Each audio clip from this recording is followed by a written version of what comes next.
Good evening students, viewers. मैं मनोज राजहंस अभी last 2 month से स्कूल्स के बच्चों के लिए क्लास 10th, 11th, 12th के लिए राजहंस ट्यूटोरियल्स यूट्यूब चैनल, जो मेरा चैनल है, पे वीडियो अपलोड कर रहा था। अब आज से मैं आप सबों के लिए various courses like BBA, BCA, MBA, BTech, MCA, NDA, JEE, CSAT, इन सब के लिए कॉन्टिन्यूअस वीडियोस अपलोड करूंगा 1 बाय 1 सब कोर्स के लिए।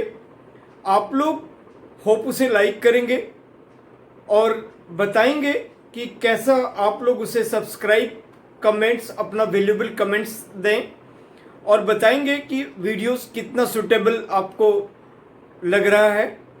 और मैं कंटिन्यूस इन चीज़ों का बिजनेस मैथ्स पे, बिजनेस स्टैट्स पे, एडवांस मैथ्स पे, इनफैक्ट आगे का कॉम्पिटिटिव लेवल के लिए, कैट के लिए, जीमैट के लिए, सैट के लिए, इन सब चीज़ों के लिए मेरी पूरी कोशिश रहेगी मैं स्कूल के अलावे कॉलेज और कॉम्पिटिशन्स वगैरह को भी अब मैं कवर करूं और आपको लगातार वीडियोस आप मेरा देख पाएंगे, कॉलेज के साथ में कॉम्पिटिशन्स का भी और स्कूल का तो चलता रहेगा। तो स्टूडेंट्स, सबसे पहले मैं बीकॉम ऑनर्स, BBA, BCA, इन कोर्सेस में जो सभी यूनिवर्सिटी में बिजनेस मैथ, बिजनेस स्टैट्स ये सब चलता है, तो मैं उसके ऊपर में कुछ टॉपिक्स का वीडियोस आपको प्रोवाइड कर रहा हूँ, मैं बनाऊंगा और अपलोड करूंगा। तो अभी मैं मैथमेटिक्स फॉर बिजनेस स्टडीज जो बीकॉम ऑनर्स में भी चलता है और BBA के लास्ट सेमेस्टर में भी IP यूनिवर्सिटी के अलावे अदर यूनिवर्सिटीज़ वगैरह में भी पढ़ाई होती है। इनकी JK ठुकराल जी का बुक्स वगैरह मैं प्रेफर करता हूं और वो बहुत अच्छा भी है। और MBA में भी तो BBA लास्ट सेमेस्टर और MBA जो मैं ऑलरेडी स्टूडेंट्स को पढ़ा चुका होता हूं, मैं जानता हूं। और अलग अलग यूनिवर्सिटीज़ में बिजनेस मैथ्स वगैरह का ये टॉपिक है। मैं आज एक टॉपिक स्टार्ट कर रहा हूं, ट्रांसपोर्टेशन एंड असाइनमेंट प्रॉब्लम। ठीक है, तो उसके साथ हम करते हैं और फिर एक एक करके, जैसे मैंने कहा, वो सारे वीडियोस मैं आपको ये करूंगा। तो हम लोग यहाँ पे 2 words, the transportation problem and assignment problem. ठीक है, तो पहले ट्रांसपोर्टेशन प्रॉब्लम, ये बहुत इंपॉर्टेंट है, बहुत सारे बच्चे को बिल्कुल, और एक कंप्लीट क्वेश्चंस रहता है। कभी कभी तो ये होता है, MBA में भी है ये सिलेबस और BBA के लास्ट ईयर में है। ठीक है, तो कभी कभी ट्रांसपोर्टेशन प्रॉब्लम पे एक कंप्लीट क्वेश्चन 15 मार्क्स का और असाइनमेंट पे एक कंप्लीट क्वेश्चन। तो अगर आप इसे सीख जाओगे तो 2 कंप्लीट क्वेश्चंस आप पकड़ सकते हो और पास तो इतना ही में हो गया, एक ही टॉपिक पे आप पास कर गए। और कभी कभी कुछ यूनिवर्सिटीज में इसको और क्वेश्चंस में देता है। ठीक है, तो हम जैसा भी हो, हम उनको एक एक चीज करके, अभी हम द ट्रांसपोर्टेशन प्रॉब्लम, जो इसका टॉपिक का नाम है ट्रांसपोर्टेशन एंड असाइनमेंट, तो द ट्रांसपोर्टेशन प्रॉब्लम।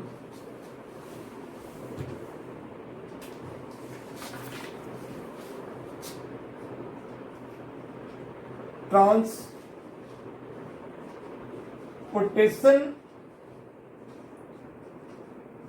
प्रॉब्लम्स।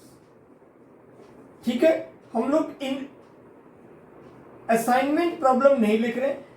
ये किसके लिए है? ये बीकॉम फॉर, ये आपको मैं आपको यहां पे बता देता हूं, ये फॉर बीकॉम ऑनर्स के लिए है, BBA फाइनल सेमेस्टर के लिए है और BCA में भी है और MBA में भी है। ठीक है, इसके अलावे भी और कुछ कोर्सेज में होंगे, ये बहुत इंपॉर्टेंट टॉपिक है, बट इनमें तो है। BCA में आई डोंट नो एग्जैक्टली है या नहीं है, बट बीकॉम ऑनर्स, BBA और MBA, इनमें तो मैं स्टूडेंट्स को गाइड किया हुआ हूं, तो इनमें तो है। तो अब ट्रांसपोर्टेशन और असाइनमेंट का पहला पार्ट है ट्रांसपोर्टेशन प्रॉब्लम। इनमें हम लोग क्या निकालते हैं, इनमें इनिशियल सॉल्यूशंस निकालते हैं। We find initial solutions.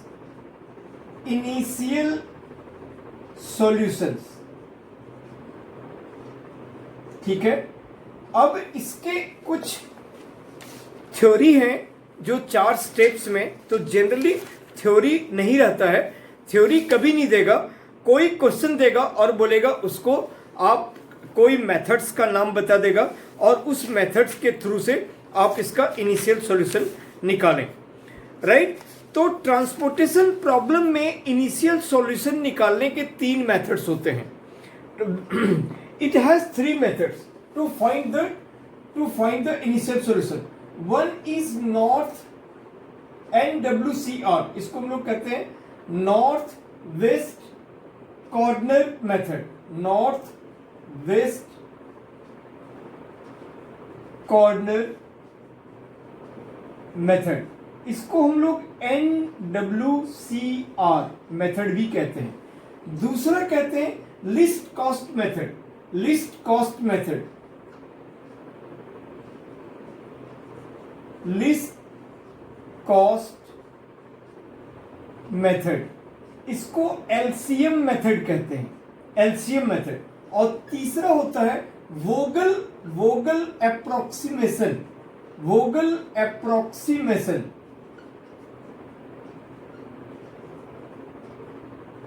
Method, VAM, VAM method, right. तो मैंने जैसे कहा कि ट्रांसपोर्टेशन एंड असाइनमेंट प्रॉब्लम में फिर हंगेरियन मेथड्स होता है, और ट्रांसपोर्टेशन प्रॉब्लम में ये 3 मेथड होते हैं, NWCR, LCM और वैम। तो इन तीनों मेथड्स वो मेंशन रहता है कि इन मेथड्स के थ्रू से आप इनिशियल सॉल्यूशंस निकालिए। तो हम लोग पहले पढ़ेंगे NWCR, राइट। तो उसके क्वेश्चंस क्या रहेगा, उसका क्वेश्चंस कैसा रहेगा, तो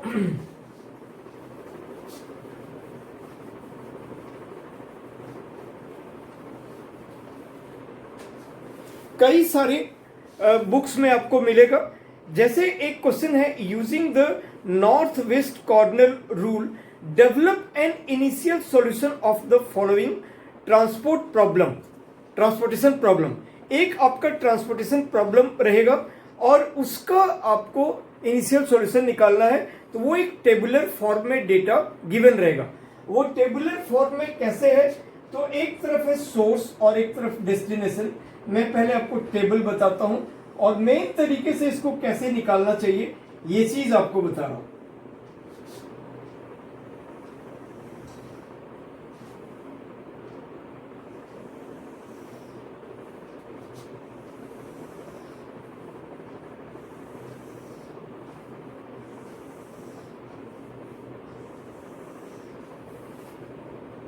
यहां पे आपको लिखना है सोर्स,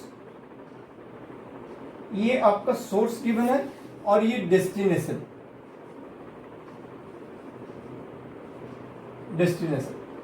राइट।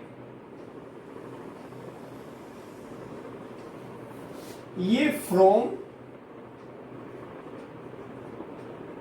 और टू, यहां पे आपका D1, D2, D3, D4, demand 1, D1, D2, D3, D4 और इधर सप्लाई।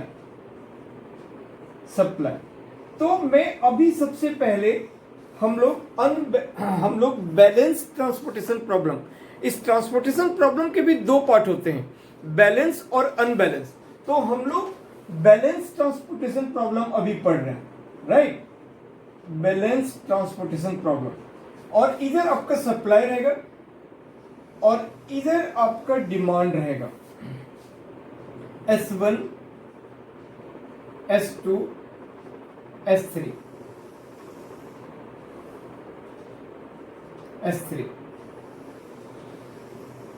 और फिर इधर डिमांड।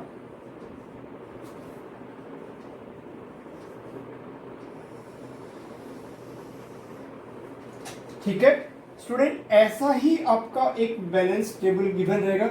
आप कैसे समझेंगे कि ये बैलेंस है? तो इन दोनों का जो सम अप है, इसका टोटल और इसका टोटल दोनों सेम होगा। जैसे यहाँ पे आपको, यहाँ पे जो इसका टोटल आप करेंगे वो यहाँ लिखेंगे और इसका जो टोटल होगा वो यहाँ लिखेंगे।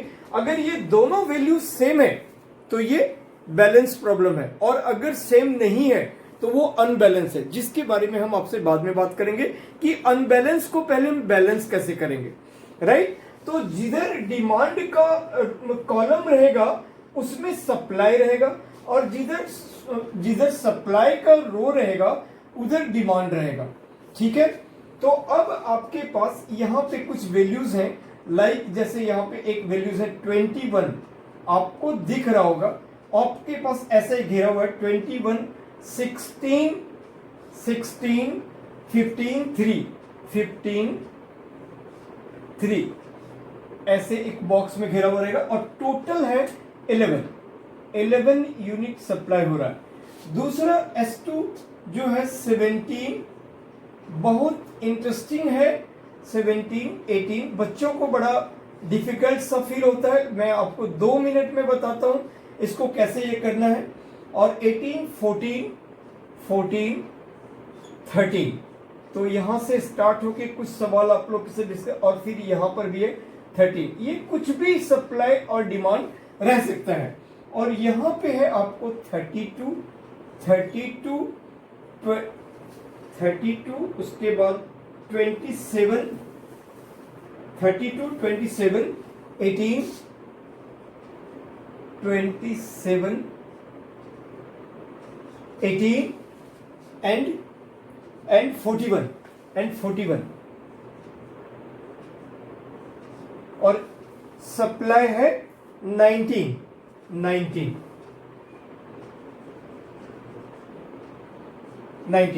और इधर जो डिमांड है आपका 6, 10, 12, 15, 6, 10, 12 और 15। इसका जब हम सम करते हैं तो 43 आता है, इसका सम जब करते हैं तो 43 आता है, और इसका सम भी 43 आता है, और जब ये दोनों सेम है तो वो बैलेंस प्रॉब्लम है। ऐसा ही आपके पास एग्जैक्टली रहेगा, और कहेगा NWCR मेथड से आप इसको इनिशियल सॉल्यूशन निकालो। आपको क्या करना है, आपको सबसे पहले स्टार्टिंग जो ये है वहां पे आपको जाना है सेल में, इसको सेल कहते हैं। स्टार्टिंग सेल में जाना है और देखना है कि इसमें इसका डिमांड क्या है, 6 है, और सप्लाई क्या है, 11 है। तो इन दोनों में जो सबसे छोटा हो वो आपको ऑक्यूपाई करना है। तो यहाँ पे आपको 6 आपको ऑक्यूपाई करना है, ठीक है। इसको आप घेर दो 6, तो ये आपका 0 हो गया। अगर मैं 6 था टोटल और मैंने 6 का 6 ले लिया यहाँ पे, तो ये 0 हो गया, और ये 5 हो गया, ठीक है। तो जो रिमेनिंग बचा वो आप यहाँ पे कर दो, और जो लाइन, जो रोज या कॉलम 0 हुआ वो आपका कैंसिल आउट कर दो आप, वो आपका यहाँ पे ये चीजें कैंसिल हो गया। आपको क्या करना है, सबसे पहले सेल पे जाना है। पहले सेल में डिमांड आपका 6 था और सप्लाई आपका 11 है। एग्जैक्ट नटसेल में बता रहा हूं, तो उनमें जो सबसे छोटा हो, दोनों में छोटा हमारा 6 है, तो आपने 6 यहाँ पे ऑक्यूपाई कर दिया, तो यहाँ पे 0 हो गया, 6 में से 6 चला गया, 0 हो गया, और यहाँ पे 11 में से 6 गया तो 5 हुआ। और जो रोज या कॉलम, हर एक बार एक रोज या कॉलम आपका 0 बन जाएगा, है ना। तो वो आप उसको कैंसिल कर दो। अब इस सेल में कुछ भी फिल नहीं हो सकता, नेक्स्ट हम आएंगे अगले सेल पे, इसका फिर टोटल देखेंगे 10 है, और इसका टोटल अब हमारा रिमेनिंग 5 है। तो यहाँ पे अब हम 5 ऑक्यूपाई करेंगे। अब सर यहाँ पे अब आप 5 ऑक्यूपाई करेंगे, ठीक है। 5 ऑक्यूपाई करेंगे, तो ये 5 आपका 0 हो गया, और ये 10 में से 5 गया तो 5 हो गया, और जिसमें आपका 0 हुआ उसके रिमेनिंग सेल अब कैंसिल आउट हो गए। ठीक है, मतलब अब आपको इसके बारे में नहीं सोचना है, वहां कोई फिल नहीं करना है। अब नेक्स्ट आप आओगे यहाँ पे, राइट। तो नेक्स्ट यहाँ पे आओगे तो यहाँ पे क्या है, 13 है, यहाँ पे 13 है और ये 5 है, क्योंकि इसमें भी हम ये इसमें फिल नहीं कर सकते, तो 13 है और 5 है, तो यहाँ पे 5 फिल हो गया, 5 हो गया। तो इसके बाद ये 0 बन गया और ये हमारा 8 बन गया। दोनों तरफ इफेक्ट हमें करते चले जाना है, कभी भी अगर कोई मिस आउट हो जाता है तो गलत हो जाएगा। तो ये 5 तो 0 बन गया और ये 8 हो गया, और जब 0 बन गया तो ये कैंसिल आउट हो गया, राइट स्टूडेंट्स। अब हम देखते हैं अब हमें कहाँ आना चाहिए, इसके बाद के सेल पे आना चाहिए। इसके बाद का सेल का यहाँ पे हमारे पास सप्लाई में कितना यूनिट है, हमारे पास 8 यूनिट है और ये 12, तो 8 यहाँ पे ऑक्यूपाई हो गया, 8 यूनिट यहाँ पे ऑक्यूपाई हो गया, तो ये 8 0 बन गया और ये 12 हमारा 4 बन गया, है ना, 12 में से 8 गया और ये यहाँ पे कैंसिल आउट हो गया। ठीक है, उसके बाद अब हम आएंगे, इस पे नहीं लिख सकते यहाँ पे, तो यहाँ पे देखते हैं कि ये 19 हो गया और यहाँ पे 4 है, तो यहाँ पे ऑब्वियस सी बात है कि 4 रहेगा, ऑब्वियस सी बात है कि यहाँ पे 4 आएगा और 4 आएगा तो ये 0 हो गया और यहाँ पे फिर हमारा 15 हो गया। और स्टूडेंट सबसे लास्ट आखिरी में क्रॉस चेक के लिए ये बिल्कुल इंपॉर्टेंट है कि जो भी हमारा सप्लाई और डिमांड है वो दोनों बिल्कुल सेम होना चाहिए, ताकि वही चीज हम इसमें हम ये ऑक्यूपाई करेंगे और दोनों साइड में बिल्कुल 0-0 हो जाए, है ना। तो एक तो हम देख रहे हैं कि जो भी हमने ऑक्यूपाई किया जो सेल में, उसके बाद सबसे आखिरी एंड वाले सेल में हमारे पास सप्लाई भी 15 और डिमांड भी 15, तो दोनों सेम होना चाहिए। अब उनमें अगर हम यहाँ पे हमने डाल दिया 15 यूनिट हमने डाल दिया, तो अब ये भी 0 हो जाना चाहिए और ये भी 0। सो कोई चीज बचना नहीं चाहिए, यानी कोई कहीं पे भी ऐसा नहीं कि यहाँ पे एक कम ज्यादा हमारा बच गया या कोई भी एक रो या कॉलम 0 नहीं हुआ। तो इन्हीं बातों का हमें ध्यान रखना है और इस तरह से हमने सारे कर दिया, सारे ऑक्यूपाई हो गया। तो कौन कौन सा सेल ऑक्यूपाई हो गया, अब आप चाहो तो इसको आप एरो साइन दे सकते हो कि दिस हो गया, ये यहाँ पे आया, दिस हो गया, उसके बाद ये एक यहाँ पे आया और फिर देन हमारे पास फिर यहाँ पे आया, यहाँ पे आया और फिर उसके बाद और कहाँ पे आया, फिर हमारे पास यहाँ पे आया। ठीक है, तो कोई हाँ, तो इस तरह से ये चीजें हो गए। अब हम इनिशियल वैल्यू निकालेंगे, तो जो सेल हमारा ऑक्यूपाई हुआ उसको आप लिख सकते हो कि जो इसका वैल्यू है कि S1D1 फिर S1D2, है ना, और S1D1 फिर S1D2, फिर यहाँ पे S2D2, फिर S2D3 और फिर S3D3, राइट, फिर S3D4, ये ऑक्यूपाई हुआ। इनमें से आप इसको कह सकते हो ये X11 का वैल्यू है, ये X12 का वैल्यू है ना, क्योंकि X11 यानी कि 6 हो जाए। अब आपके पास स्पेस कम है क्योंकि बाद में हमें फिर वही कैलकुलेट करना पड़ेगा, तो इसको हमें यहाँ पे लिखना होगा पहले और देन फिर हम आपको बताएंगे।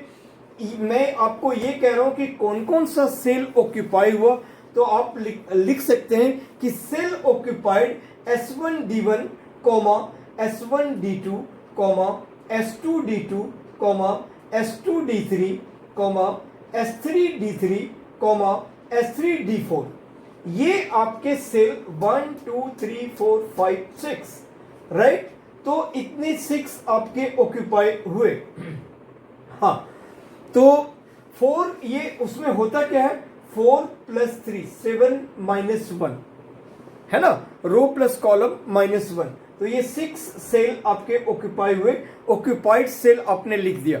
इसको एक और बातें हम लिख सकते हैं कि X11 कौन सा रो और कौन सा कॉलम, तो हम यहां पे लिख सकते हैं here X11 = 6 x11 equal to 6, x12 equal to 5। यहाँ पे आप लिख सकते हैं here x11 equal to 6, comma x12 equal to 5, x12 equal to 5। फिर आप इसका यहाँ पे तो x22 कॉमा देके x22 इक्वल टू 5, ठीक है, जो ऑक्यूपाइड है। फिर 23 इक्वल टू 8, x23 आपका 8 हो गया। फिर x33 comma x33 equal to 4, और फिर x34 equal to 15, x34 equal to 15। तो मैंने आपसे क्या कहा, ऐसा होने के बाद आपको क्या लिखना है कि ऑक्यूपाइड सेल। तो ऑक्यूपाइड सेल अगर आप लिखेंगे तो S1D1, S1D2 जिनमें ऑक्यूपाई हुआ है वो वाली चीज, या फिर इसको एक और लिख सकते हैं कि हियर x11 ये पहला रो पहला कॉलम, पहला रो दूसरा कॉलम, दूसरा रो दूसरा कॉलम में ऑक्यूपाइड है, दूसरा रो तीसरा कॉलम है, फिर तीसरा रो तीसरा कॉलम, और तीसरा रो चौथा कॉलम, राइट। तो ये चीजें ऑक्यूपाइड सेल हैं।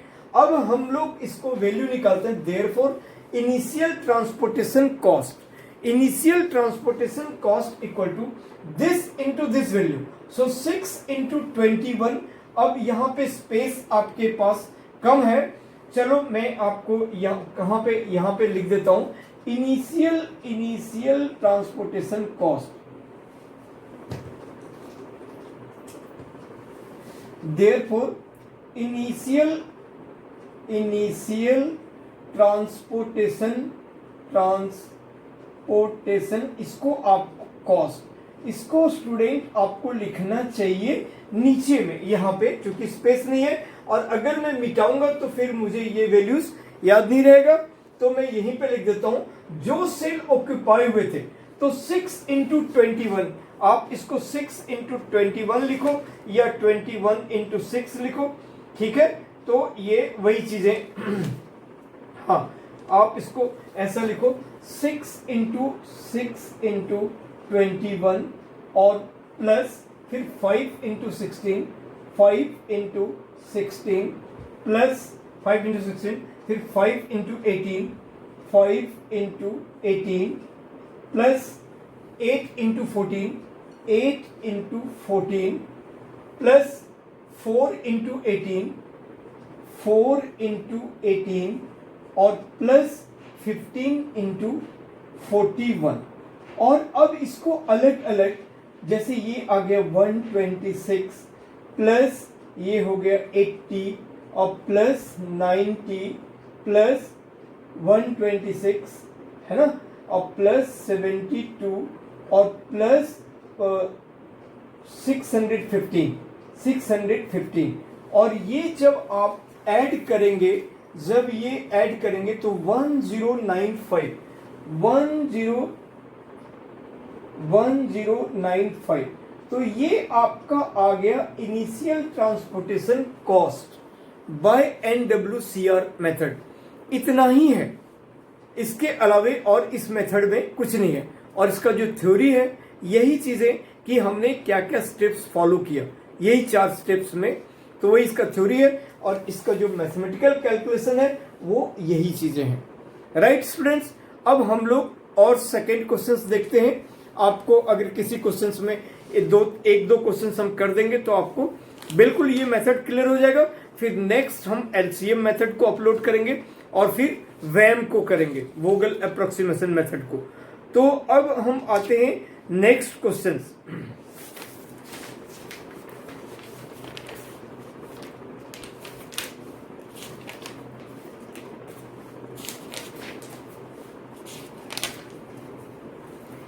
ठीक है स्टूडेंट्स, अब हम एक क्वेश्चन देखते हैं। इनमें कितना भी रोज और कॉलम रहे उससे बिल्कुल नहीं घबराने का है और उसमें कोई प्रॉब्लम नहीं है। सारे सवाल ऐसे ही मेथड से बनते हैं, सभी सवाल NWCR मेथड में इसी मेथड से बनते हैं। ठीक है, हम लोग एक और सवाल लेते हैं NWCR मेथड से ही।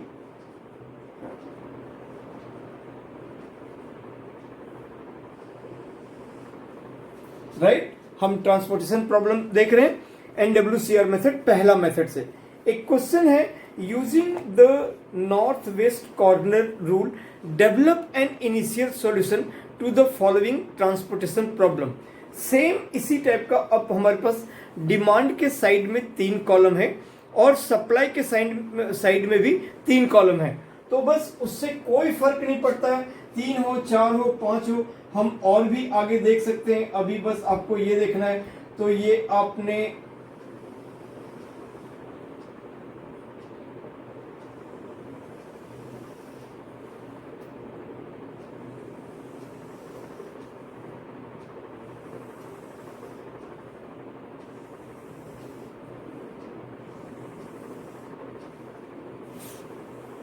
थोड़ा हम स्पेस नीचे लेते हैं ताकि हम उसको कैलकुलेट भी हमें इसी पेज में करना है ना।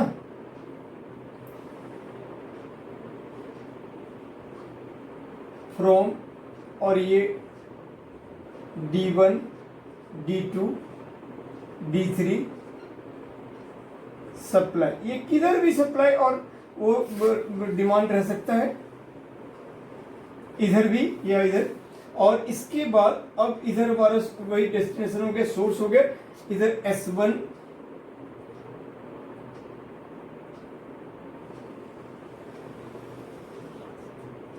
S2 और S3,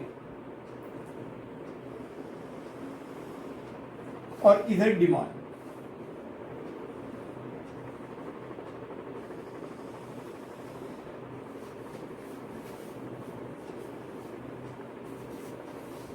ठीक है, तो अब हम इसका डेटा को फिल करते हैं। डिमांड ये है 793, इधर है हमारे पास 7 9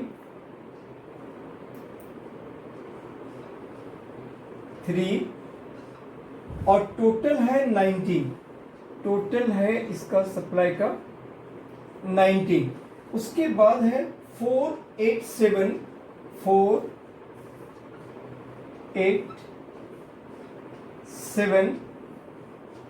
और इसका टोटल है 13। और नेक्स्ट है 259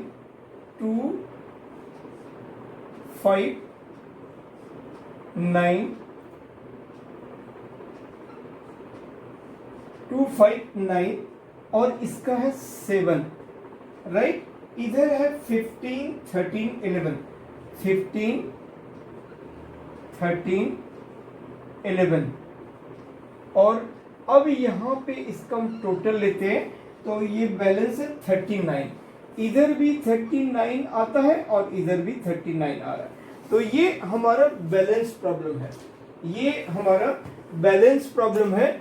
अब आप लोग देखो कि इसको क्या करना है। जैसे मैंने, आप देखो 19 और 13, तो ये कितना हो गया, 17 और 13 हो गया 32 और 7 39, इधर 15 और 13 तो 28 और 11 39। तो दोनों तरफ हमारा सबसे पहला क्रॉस चेक हमारा है कि ये बैलेंस है ना।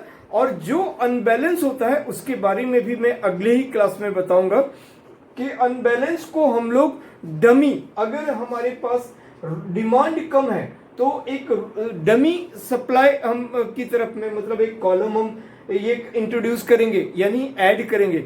और अगर सप्लाई कम है तो हम डिमांड की तरफ में एक डमी रोज हम डालेंगे, है ना।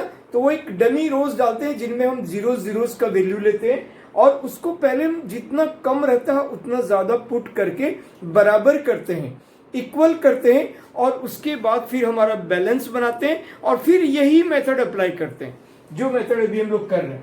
तो इस तरह से सबसे पहले आपको इस वाले घर पे आना है, इस वाले सेल पे आना है और आपको देखना है कि ये सेल क्या है, 7 है ना। इसका टोटल कितना है 15, इसका टोटल है 19, इन दोनों में कौन सा छोटा है 15, तो यहाँ पे 15 ऑक्यूपाई हो जाएगा, यहाँ पे 15 ऑक्यूपाई हो जाएगा, राइट। तो ये 15 को काट के 0 करेंगे और ये 19 को काट के 4 कर देंगे, ठीक है। और मैंने क्या कहा था कि एक रो या एक कॉलम जब आप ऑक्यूपाई करते हैं तो उसके बाद एक रो या एक कॉलम वो जीरोस हो ही जाते हैं, तो उसके जो बाकी रिमेनिंग सेल हैं वो आपको उसको कट कर देना होगा, मतलब अब उसमें आप उसको कोई भी प्रोसेस नहीं करना है। तो ये 15 जो 0 हुआ तो ये वाला जो कॉलम हुआ उसको हमको, इसको नहीं क्योंकि इसमें भी रिमेनिंग बचा हुआ है, तो ये हमने कर दिया। अब 15 किया, इसमें 4, अब हम नेक्स्ट सेल पे आएंगे, एवरी टाइम स्टार्टिंग सेल से करेंगे, उसके बाद नेक्स्ट सेल पे आएंगे। तो नेक्स्ट सेल पे अब यहाँ पे आपके पास 4 है, ठीक है स्टूडेंट। नेक्स्ट सेल में आपके पास यहाँ 4 है और यहाँ पे 13 है, तो ऑब्वियस सी बात है कि हम 4 डालेंगे तो ये 4 हमारा 0 हो जाएगा और यहाँ पे 4 चला गया तो 9 हो गया, तो ये 4 0 हुआ, इसीलिए इसको अब हम कट कर देंगे। अब इसके बाद हम आएंगे नेक्स्ट पे, नेक्स्ट सेल, क्योंकि यहाँ पे हम कुछ लिख नहीं सकते, कुछ कर नहीं सकते। इस सेल में इसका टोटल 13 है और ये 9 है, तो 9 ऑक्यूपाई हो जाएगा। कितना इजी है ना, 9 ऑक्यूपाई होगा तो ये 0 बन जाएगा और ये हमारा 4 बन जाएगा, ठीक है। अब ये 4 बन जाएगा, उसके बाद हम फिर नेक्स्ट सेल पे आएंगे, नेक्स्ट सेल पे ये 4 है और ये 11 है, तो ऑब्वियस सी बात है यहाँ पे 4 डलेगा तो ये 0 हो जाएगा और ये 7 हो जाएगा। और अब यहाँ पे किसी को कट नहीं कर सकते क्योंकि वो इसका लास्ट था, राइट। अब हम आएंगे इस सेल पे, तो यहाँ पे 0 है और यहाँ पे 7 है, तो ऑब्वियस सी बात है कि यहाँ पे 0 डल जाएगा और यहाँ पे उसके बाद ये कट गया, है ना, और इसके बाद यहाँ पे 7 डल जाएगा। एक बार और हम रिवाइज कर लेते हैं, ठीक है, एक बार देख लेना चाहिए।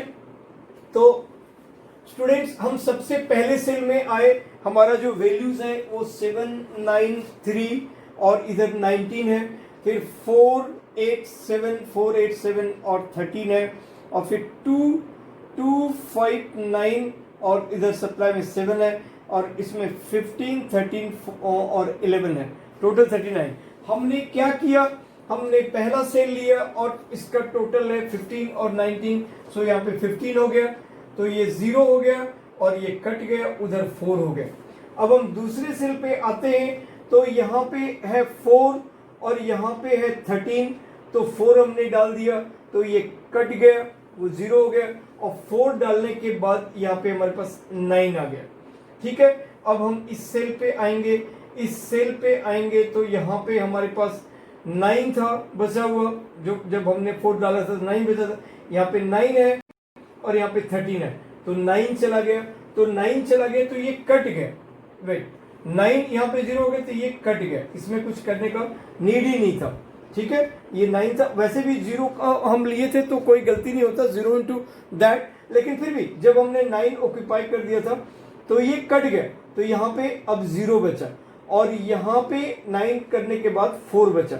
अब जब हम इस सेल पे आते हैं उसमें 4 है, इसमें 11 है, तो 4 डाल दिए, अब ये 0 हो गया, यहाँ पे कोई कट कर नहीं सकते, अब सिर्फ और सिर्फ ये सेल बच गया। मैंने आपको बताया था कि आखिरी सेल में जब हम ऑक्यूपाई करेंगे तो यूनिट को, तो उस कंडीशन में हमारे पास डिमांड और सप्लाई दोनों में सेम होना चाहिए, सेम बचना चाहिए। यहाँ पे हम देख रहे हैं इसमें भी 7 है, इसमें भी 7 है, तो ऑब्वियस सी बात है कि हमारा 7 बचेगा और 7 हम ऑक्यूपाइड करेंगे, तो इसमें भी 0 हो जाएगा और इसमें भी 0, और डिमांड और सप्लाई दोनों में 0 हो जाना चाहिए, ठीक है।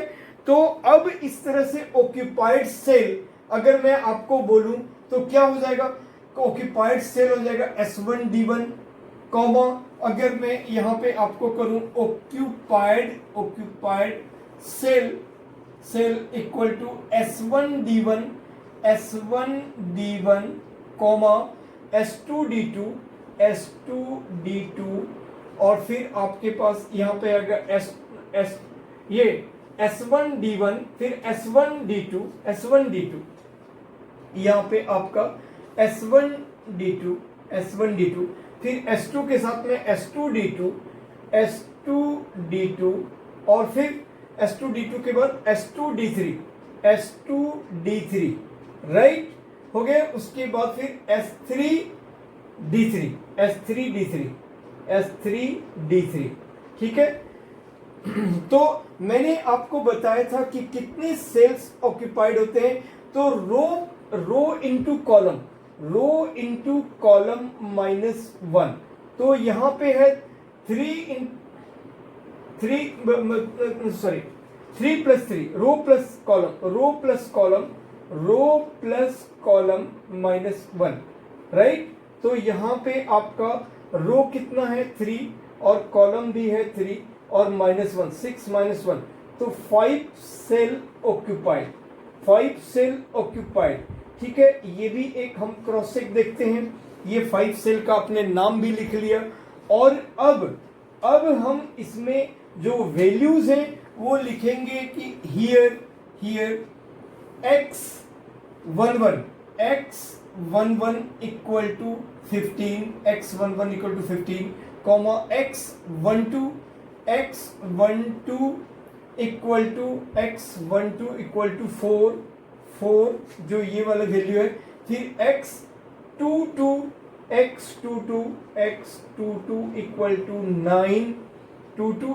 9, फिर 23 equal to 4 x23 equal to 4 और फिर x33 इक्वल टू 7। तो बिल्कुल बखूबी आपने जान लिया कितने सेल ऑक्यूपाइड होते हैं, कौन सा सेल ऑक्यूपाइड है और x की वैल्यूज क्या होगी। अब इनिशियल ट्रांसपोर्टेशन कॉस्ट या initial value, therefore initial transportation cost equal to ये हो जाए। अब आप इसको ऐसा भी कर सकते हो, एरो दे दो, ये कंप्लीटली फुल फ्लेज्ड में आपका काम हो गया, ठीक है। 1 2 3 4 और ये 5। अभी आपको करना है 15 इंटू 7 प्लस 4 इंटू 9 और plus 4 into 9 plus 9 into 8 plus 4 into 7 और प्लस 7 इंटू 9। अब जब आप कैलकुलेट करो तो ये 105 और प्लस 36 प्लस 72 और प्लस 28 और प्लस 63, ठीक है। इतने हो गए 28 और ये 72 और 36, हाँ ठीक है। अब आप यूनिट डिजिट देखो, ऐड करो 8 और 3 11 और 2 13 और 6 19 और 5 तो 24, तो 4 हो गया, बच गया 2 और 6 8 और ये 2 10 17 20 का 0 बच गया 2 और 1 3, तो 304 रुपीज जस्ट राइट।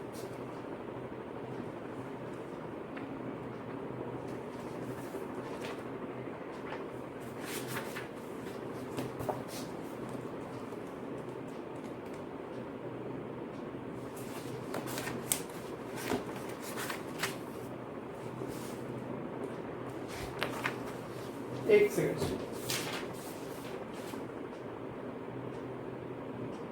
हाँ एग्जैक्टली बिल्कुल 304 रुपीज आंसर मैच कर रहा है ना। तो हम लोगों ने बिल्कुल परफेक्ट बनाया है और अब आज हम लोग यहीं पे स्टॉप करते हैं स्टूडेंट। उसके बाद फिर नेक्स्ट क्लासों में कोई और एक बार फिर इसको रिवाइज करने के लिए अदर कुछ ज्यादा रोज या ज्यादा कॉलम्स वगैरह का कोई सवाल ले लेंगे। कोई एक सवाल और लेने के बाद NWCR आपका वैसे भी बैलेंस आपका बिल्कुल क्लियर हो गया होगा।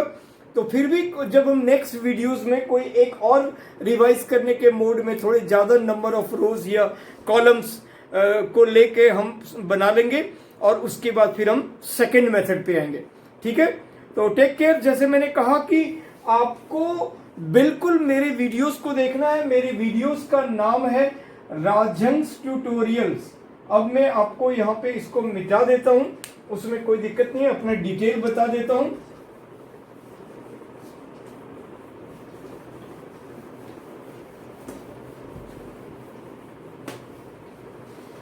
और मैं बीबीए, बीसीए, एमबीए, बीटेक सब का वीडियो डालूंगा। आप लोग बस मेरा वीडियोस देखते रहो। और मैं आपको बताया था कि मेरा यूट्यूब चैनल है राजहंस ट्यूटोरियल्स और मेरा व्हाट्सएप नंबर आप 9810843472। अपना कोई भी तरह का क्वेरी या रिक्वायरमेंट आप बता सकते हो। और मेरा मेल आईडी है manoj@hotmail.com। मैं जल्दी ही कोशिश करूंगा कि आप लोगों तक बिल्कुल पहुंचूं और हर क्लासेस को कवर करूं। Thank you so much. Thank you students.